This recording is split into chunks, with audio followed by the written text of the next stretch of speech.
So, what advice? I mean, you don't have to say it right now, but maybe you could even write out a chart do's and don'ts for the men in the family to help the ladies in your family when they are having menstruation.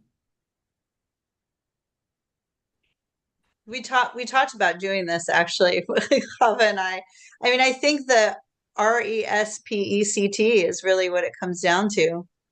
But to have to be Um, specific, that's a nice concept, but that's like saying love your neighbor. Okay, be a little more specific. Like, maybe think about doing some that's the devil is in the details, so is the redemption. I think So physical touch is so important, and it's the time that it's so difficult because a husband and wife can't have physical contact with one what another. about the children or the grandpa or If I could grandma? do it, if I could do, well, if I had those things, that would be great, and it would be a great time to, have other women in the family come in. I certainly felt that acutely when I was bleeding post-birth, where I didn't have any women who, I needed a hug. Like I just been through a major life event, and I didn't have anyone who could physically touch me except my little ones. Um, but if I could do it all over again, I probably would encourage men to ask their wives if maybe they would like a massage, and then send your wife to go get a massage, by another woman. And so she has the physical touch and the relaxation element, and everything feels very kind of tender during that time. Our bodies feel tender, and just kind of that light, relaxing touch, be able to kind of calm into it so that our bodies can release. What would you ladies say? Um, yeah, just to offer like the the word, I guess, the title for those that week would be that she's the queen and she should be treated as such. Let her rest, someone else do the dishes, offer tea all the time. Someone should just have it in their hands. Hot water bottle or a castor oil pack if she's kind of crampy. Um, just offering, like, do you need anything? Is there anything we can get you? You know, treat her like a queen. Okay. I think that also you can start this with little kids because it's probably easier with boys when they're little kids. Once they're teens, they don't really want to know this stuff. They're already like, you know.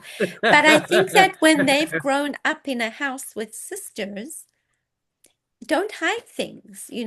My 8 kids grew up, 5 boys, 3 girls. They shared a bathroom. And there was, one drawer was the girls' drawer, and whatever products they liked or wanted, were in there. So, no secrets. This is what we use when we get our period. So I think part of the normalizing when they're little, at some point when they're teens, they're going to be like, I don't want to know. Teens don't want to know a lot of stuff. They know it all anyway. But then when they become adults and they're going to be husbands and fathers, that normalizing is in there. And you can even say to a son or a brother or a grandfather or husband or whatever, I'm feeling, like we said, I'm feeling a little vulnerable right now, or I'm a little crampy. I'm going to go take a nap, or I'm just going to rest a little, or let's do potluck dinner. Everyone in the house makes something, kind of things like that. I feel it is on us to kind of lead the way. And then when you are in a home where that becomes the norm, Right, the norm. then, when your wife or your daughter or daughter-in-law or sister or whoever is in her cycle, then it can be, oh, cycle time. We get takeout once a week, or, and I think that kind of fosters that kind of respect, normalizing and respect. Halachically, the men are supposed to have preparation just like women do before they go to the mikveh. So men are also supposed to shower and shave and be like in their best kind of in best form when their wife comes back from the mikvah. I have a woman who's going to start teaching, thank God, again. She's a wonderful midrash teacher in my house. And she talked about her in-laws would decided to eschew mikvah, which of course Chava during the COVID disaster also did. She has her own special way of using the mikvah now without going to a mikvah that's where the keys are held by people who want to see green passes and all this nonsense. Um, but anyway, my friend, who's a grandmother many times over, her in-laws would go to the beach on mikvah night. They would do a picnic on the beach, watch the sun go down, have a picnic, and then she would go into the water, immerse in the water in the Mediterranean Sea or the Kinneret, and they would go home together, and that was their ritual every week. And it's very it's so hard to implement, but I think if we can teach our sons and our son-in-laws this, because I had like we had all these little kids at home, and I told my husband that this is what I wanted, but it was like, well, who's going to watch the kids and who's going to this? And that's also something women don't want to have to deal with. Like, the man needs to figure out the answers to those questions, hire a babysitter, bring whatever it is to make that happen, so that his wife really feels like a queen, like he's really honoring her and honoring his time with her and looking forward to spending time with her and being with her. Another thing is that women like to talk. There's all kinds of midrash about women being masters of speech, and that's not, it doesn't come so naturally to men. But during the time when a man can't touch his wife because she's nida, if he sits with her and says, tell me what's going on in your life. What are you thinking about? What are some of, like, let's just take some time to chat, about the kids or about your dreams or your goals, or, what's on your mind. Just talk time, hand a cup of tea and sit down with some cozy pillows and just talk to each other and connect would be amazing. And then my last thing would probably be food. So it could be me because I'm a Taurus. Um, but it's not just like, let's get takeout. It's, that would be the one time out of the month where I would love, because I do the vast majority of the cooking for the vast majority of this marriage, but for my husband to make something really special for those times when I'm having my period, just like a really wonderful carb dinner like pasta or whatever it is, something, a few courses, a salad, a soup, a dessert, a salad, an entree, a dessert, something like that. Just something really special, I think would completely nourish the relationship the entire month long. Um, Pro tips. Well, I would just like to add for the guys out there, now that I'm old and hopefully a little wiser, there's simple things you can do that don't cost any money that you may not have thought of doing. Now, there are some families in which boys are trained to do this from an early age, they regard it as normal. Throw out the garbage, sweep the floor in the kitchen, do the dishes.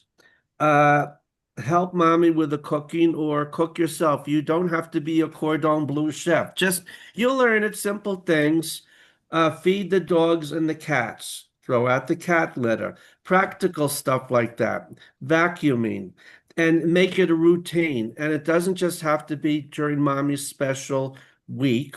It should be in general. Also, ask a question which guys might think, what? How are you, mommy? How are you feeling? That's a good one. And then you Yes. don't offer solutions. They don't want to hear your solutions. You're just supposed to listen. Listen, they'll figure it out all themselves. Or like Carol Burnett, Girl Talk. Then you want, Mommy, what's on your mind? And be prepared to listen. And every 25 minutes say, wow, or that's amazing. And they'll be so happy. It didn't cost you anything. Now and then, I'm talking to boys. You could buy your mommy a flower or something, or bring her a box of chocolate, something within your budget. These are little simple things that can make your life much better and mommy's life much better. And also, of course, for the husbands, the partners, or the uncles, or the grandparents. I'm talking about the men there. These are easy things to do. And also, when there's an argument, is a very good, easy way to de-escalate it. Let your wife or your mother or your grandmother have the last word. No matter what she says, she always has to win. Then you'll have a happy home. And also, like my parents said, many years ago, they're very good with shipping containers. But in the 1960s, they thought they'd have a cruise liner called the Shalom. But they hired Israelis to be the waiters and the busboys. It didn't work because you needed Italians and Spaniards who are trained to that the woman is a goddess. You treat any lady, no matter how old, it doesn't matter, is the goddess. They're trained for that, to be charming. That was not part, it's not a question of good or bad. It just wasn't part of Israeli male culture. And so the cruise liner, they sold it. It didn't work. Another point.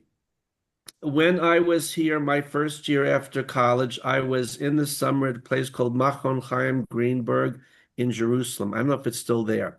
And there was a group of boys and girls. Were they high school students from Argentina? And I was in the laundry room.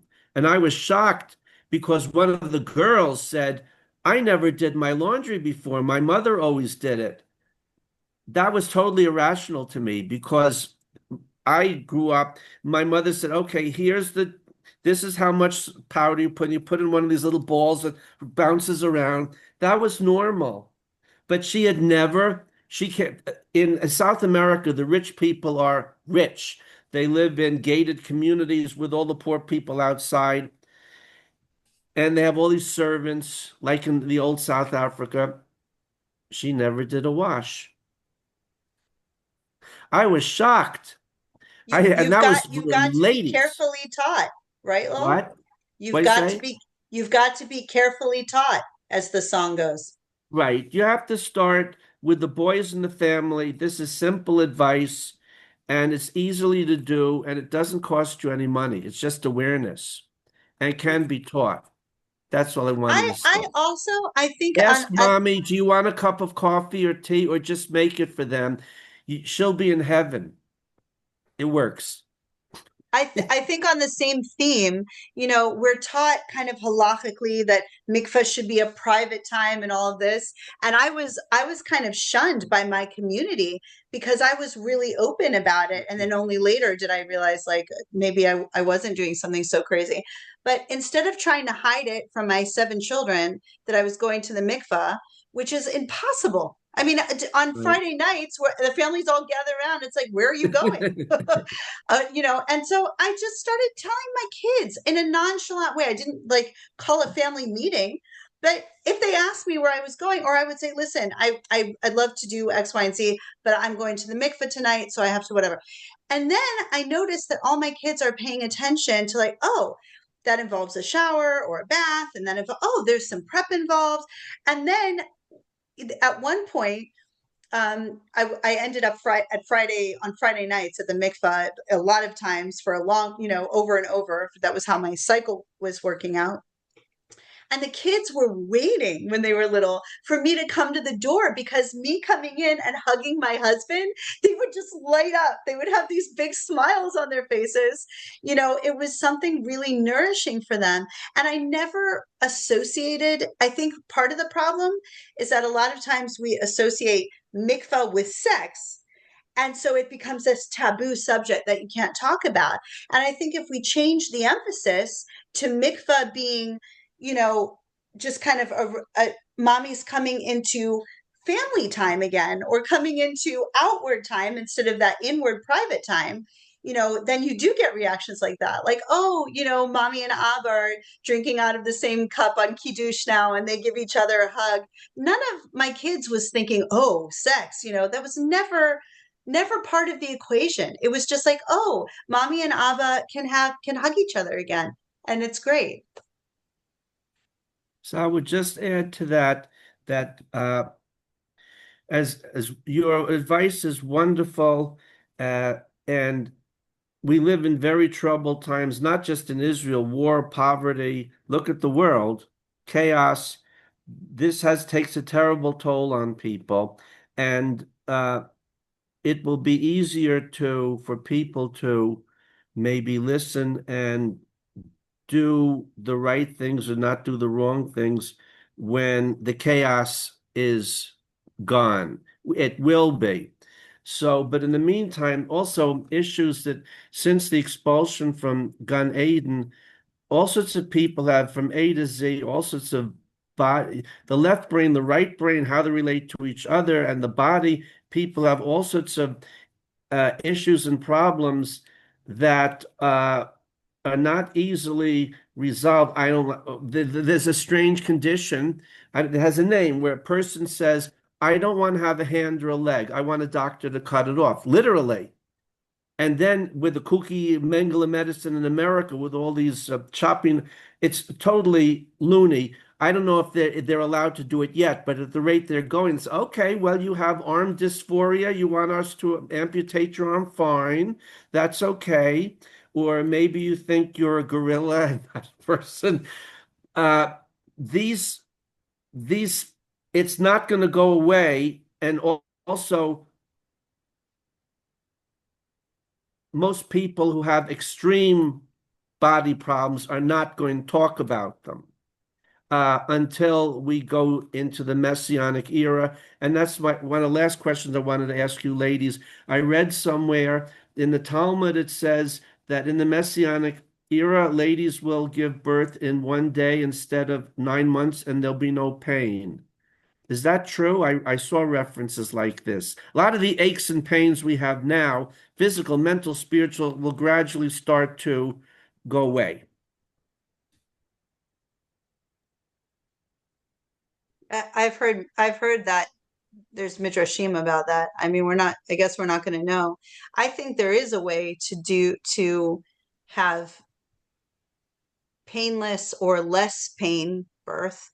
And I try it, I talk about it whenever I can, because in my experience, there's a direct correlation between the pain of childbirth or anything really and fear. And Uh-huh. so once the fear can be conquered, I can tell you my later births were not pain free, but they were certainly very manageable. Um, but I had to get rid of fear, and practice makes perfect, and doing things over and over. And I think also those communities that so many of us don't have, like we didn't have mothers or mother-in-laws who were there by our sides calmly through the process of childbirth, and saying, yes, this is normal, you're doing great. I mean, this is Gila's work. This is what Gila does so beautifully. And when you have that type of person who's with a trained eye looking for red flags and can see if there's a problem, and then in the absence of a problem can be so reassuring like Gila is, all the more reason when you have a professional like Gila saying everything's looking great. It is so reassuring, that it really does, help dissipate the fear and therefore the pain, in my experience. But Gila is the one to comment on that for sure. I see Gil has taken the Fifth Amendment at the moment. So all I'd say to our viewers and listeners out there is we're not pretending the world is a Norman Rockwell painting. He painted these beautiful paintings of the good side of the tracks, which was also real, about small town America. It's not that it wasn't real. It was just there was the other side of the tracks, all the awful, horrible stuff, like in the John Steinbeck novels is the whole world is an emerge right before. What do the sages say? May the Mashiach arrive, but may we not live in the period immediately preceding his arrival. Well, it sure seems like that now. So the whole world is an emergency room, and all our doctors here are herbalists is like first aid until they'll do the best that they can to help ladies or anyone in the world screaming with pain from a physical, mental, everything possibly think of. That's all we're offering. We're not uh, offering like what is it? Who's that guy? Tony Robbins. What is it? He has a name for it. Those seminars with you believing you can do anything. There's a word, the human potential movement. With no disrespect for to Tony Robbins and having beautiful ideas and visions of what one can do, we're living in a global wartime situation where people are pushed to limits. People we like, I think you ladies will agree, we all know people who seem to be normal, that their sudden mood change for older because they took the injections and Dr. Jekyll turned into Mr. Hyde. We've seen this. Or their brains start to go. Professionals, they make mistakes, which simple things. So we're just trying to hold the fort until Ben David and Ben Yosef arrive with the U.S. cavalry rescue. That's all we can do. Ladies, so you wanna conclude now the program? All right. So with this was for our friends and colleagues out there. This was episode 38. God willing, we're all still here. We'll reconvene at the end of next month, before Hanukkah, and for episode 39. And we wish you all the best wherever you are in our troubled times. And hopefully, I mean, everything's miraculous. We'll have open miracles during Hanukkah and good ones, not the bad ones. Like you ladies know about the volcano in Ethiopia that's 10,000 years old that blew up yesterday? Go look it up. It really blew up. There's a huge plume of smoke and debris on its way to Yemen and Arabia. This is real. Go look it up. It happened. It had been dormant for 10. Dating is a very difficult thing, but it's for a very long time. It was thought dormant. All of a sudden it blew up, and it really blew up. So we have to soldier on. So thank you very much, Gila and Rivka and Chava. And we will see you all, God willing, if we're still here in a month. And hopefully we'll have good miracles, open Amen. miracles. Thank you, Amen. Lowell. Thank you. Thank you.